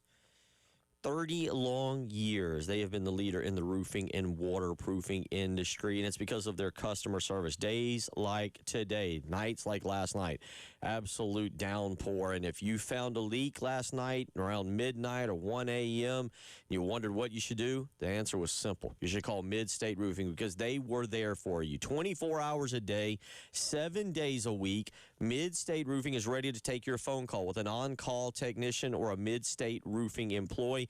They want to help you. That's why, again, 24 hours a day, 7 days a week. Same thing tonight. Big rainstorm coming in. You got rain. You find a leak. It's 9, 10, 11 o'clock at night. You think, who's open? I'll tell you who's open. Who's ready to help you? Mid-State Roofing. Give them a phone call. 803-356-1919. If you got a leak, let Mid-State Roofing take a peek.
Bill Gunner, Tyler Head, Captain David Dare, wrapping it up here on a Tuesday afternoon. Big thank you to Tyler and Captain Dave. They have put together the clips that we'll have, I know, during the postgame show of Shane Beamer from earlier today in his press conference, where we'll learn more tonight when a injury report is released.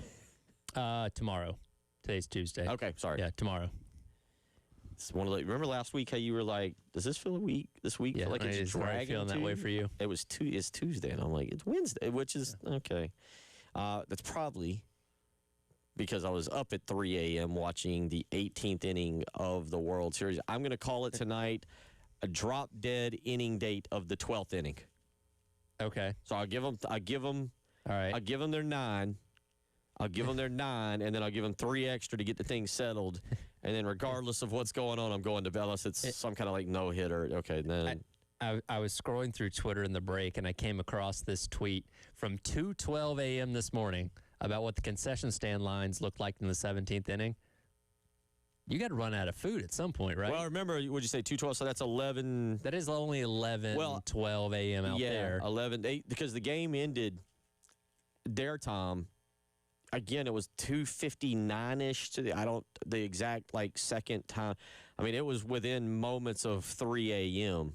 And I'd have to go look at the tweet that I put out that basically said Freddie Freeman bedtime. What a game! But it was within moments of that. Now, last night, who does this?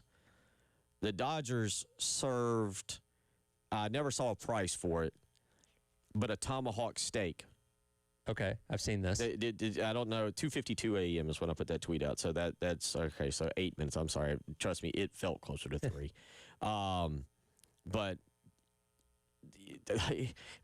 how do you feel if you're sitting there and the dude next to you has got the bone in his hand and just like a turkey leg at the fair at a carnival is just tearing flesh off the bone? Yeah, like Well, Also, okay, so let's say you go and buy this thing in the midpoint of the 18th inning, right?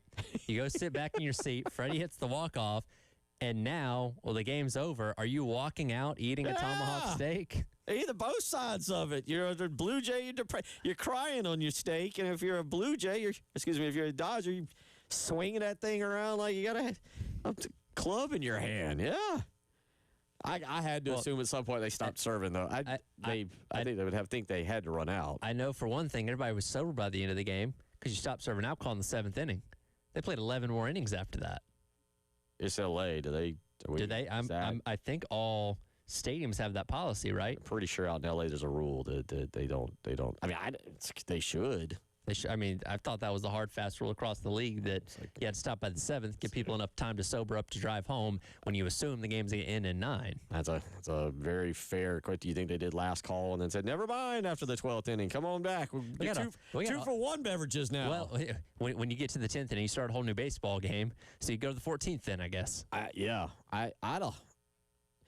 It was if you stayed up for it. I stayed up for it. I'd still question some of the decisions I make in life, and last night was definitely one of. And there's the weird stat of last night, and it has nothing to do with getting a hit or throwing a pitch or getting anybody out.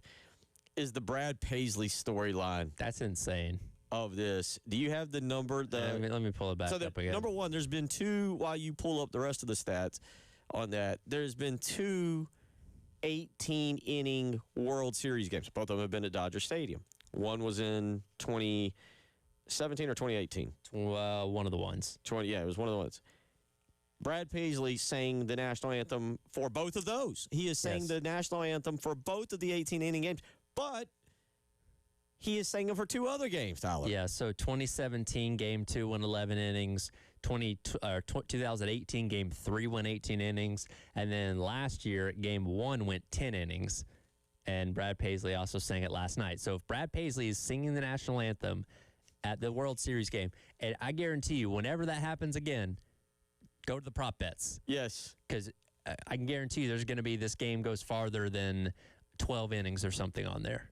Or definitely learn your lesson, and at the 7th inning, go load up on the beverages. Yeah, so if you have something to last you a while. We're hanging around for several innings afterwards.